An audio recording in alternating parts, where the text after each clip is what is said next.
Good morning, students. I am here again with the chapters questions and answers. As I told you in my last video that today we will discuss the questions and answers.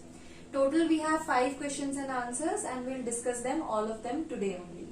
So let's check out which is the first question. But before that, let me tell you that we are going to do Let's Try 6, and this Let's Try 6 is given on page number 9 of your book.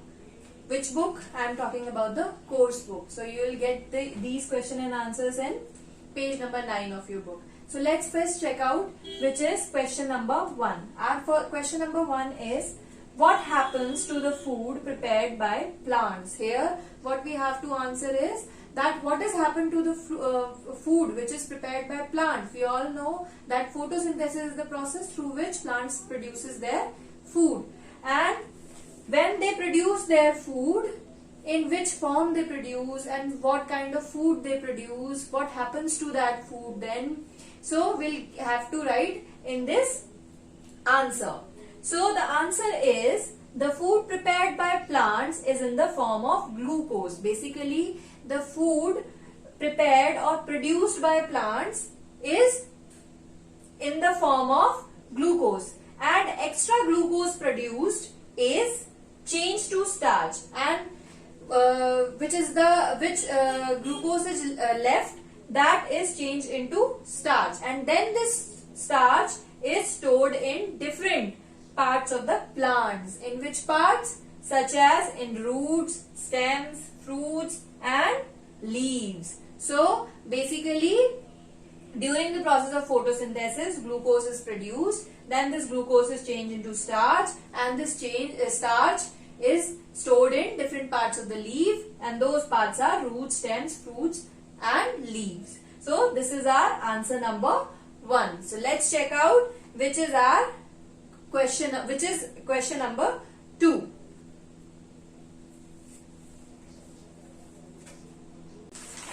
Now, second question is, why do some crotons appear dark red in color? So we have to answer that there are some green plant, croton is a green plant. Why, instead of being a green plant, instead of presence of chlorophyll, why they still appear dark red in color? They should be green now, but why they appear red color?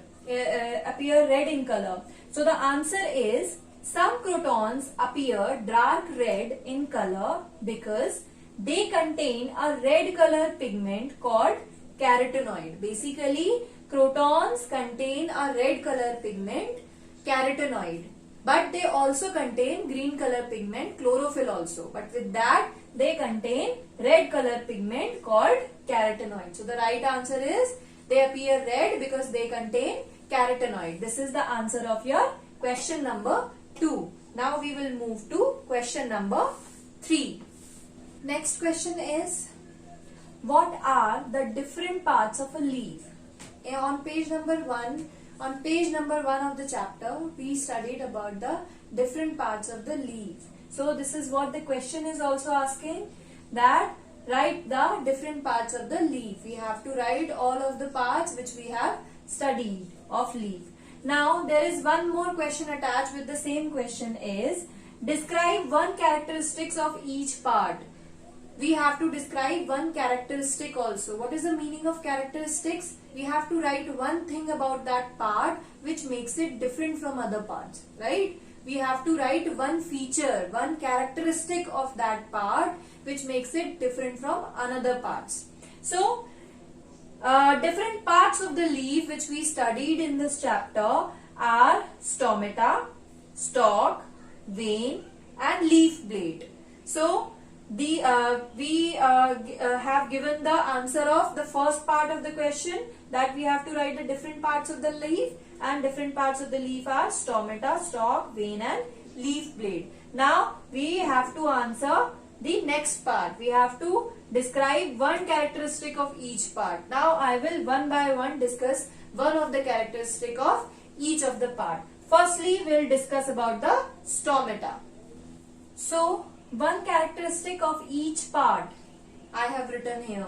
So we have to write one characteristic of each part. The first part here I have taken is stomata.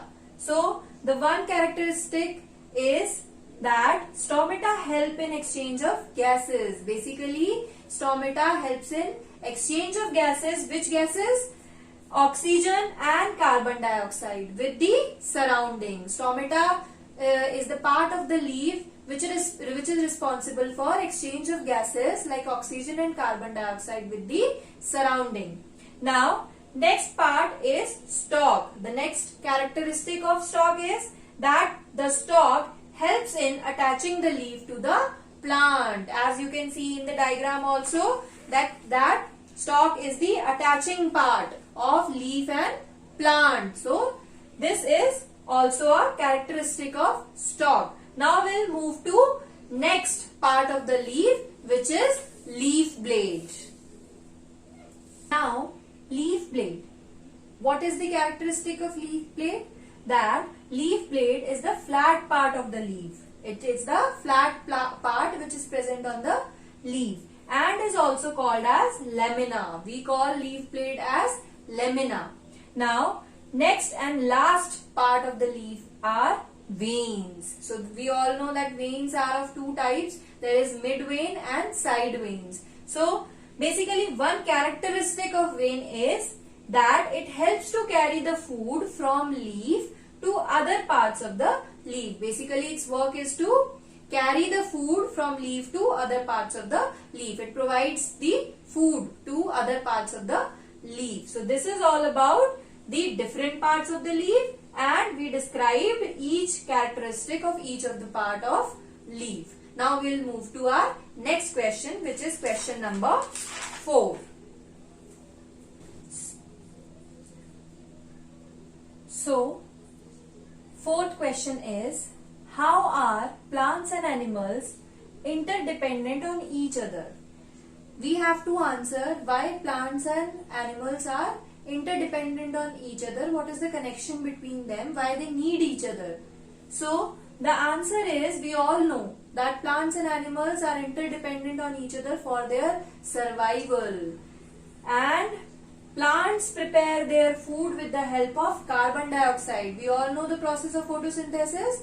That process is done with the help of carbon dioxide. And from where these plants get this carbon dioxide? This carbon dioxide is released by us. We release carbon dioxide, and this is what I have written here. Plants prepare their food with the help of carbon dioxide, which is released by animals, and animals need oxygen and food for plants for their survival. We need oxygen, plants need carbon dioxide.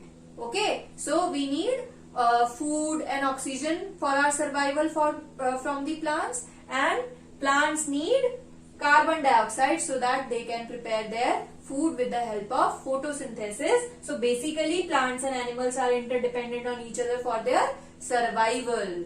Okay? So this is the question number 4. Now we are going to move to question number 5, which is the last question. Now question number 5 is, what would happen if the number of animals on earth decreases? Basically decreases is decrease, कम होना. अगर number of animals, अगर जितने भी animals हैं वो कम होने लगे on earth, उनकी presence कम होने लगे, then what will happen? Basically we all know that animal and plant are interdependent on each other for their survival. In our last question also, question number 4, we discussed the same, that plants and animals both are interdependent on each other for their survival. So in case if number of animals decreases, what will happen? Will there be any difference? Yes, there will be a big difference. What difference? If the number of animals decreases, there will not be enough carbon dioxide for plants to make food. There will not be carbon dioxide, enough carbon dioxide so that plants can prepare their food. We all know the process of photosynthesis. Again and again, this process is coming in each and every question indirectly. So photosynthesis is the process through which green plants prepare their food, and during this process carbon dioxide is entered in the plants and plants release oxygen. This oxygen is inhaled by the animals and they release carbon dioxide which plants take in.